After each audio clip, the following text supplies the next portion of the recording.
Sithanda ukulumkisa abo banentliziyo ezibuthathaka ngenqaku elilandelayo. Inkundla ephakamileyo yaseMakhanda, eMpuma, Koloni, igwebe, indoda, enamashumi amathathu, anesibhozo, ubomi, entolongweni, kusemva kokuba lendoda ilivumile ityala lokutyakatya ngesikhali, ibulale umntwana wayo oneminyaka emithandathu uqwaba walibonayo ilanga kuba isithi ayingowayo. Bekungo-Okthobha wanyakenye ngethuba lendoda ibizela ehlathini unyana wayo xeshikweni edlala nabanye abantwana isithi iyomchebisa intloko kanti iyombulala. Omsebenzi kukuphulula imiphefumlo ebuzwa ngumtshutshisi ngemeko azibone kuyo ngokwasemphefumlweni.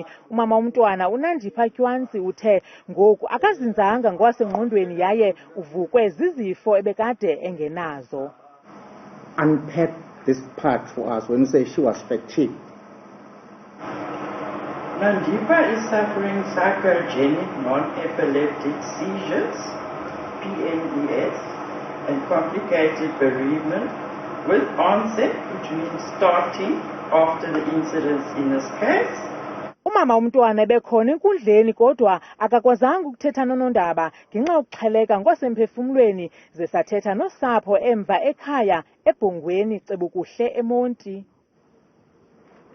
Sanyuka size apha kumakhulu endlini simxela makhulu asibona umntana elikudala sikhwaza pha akho mntu usabelayo akabonakali umntana ingathi upha kutatakhe. Sihlali ke apha nomakhulu sihlali umakhulu yena sabe singafuna hamba ayohlapha aye pha because beserongo yena qala ngoba lo utata umntana besesendile imessage uba umntana uyombulala. Umfi uSinobomi Tywanzi ke ube nguntondo kubantwana abane. Nangona usapho lusithi luxolile linyathelo lenkundla ephakamileyo yaseMakhanda lokuthi nka ngesigwebo sobomi usamkelo mbanjana kodwa oko akusokuze lupholise inxeba elinzulu lokubulawa kwalenkwenkwana ngendlela engenalusini. Kwindaba zethu kuChannel 163 ngokuphathelwa Newsroom Africa, ndinguntsiki Noyiya eBhongweni eMonti.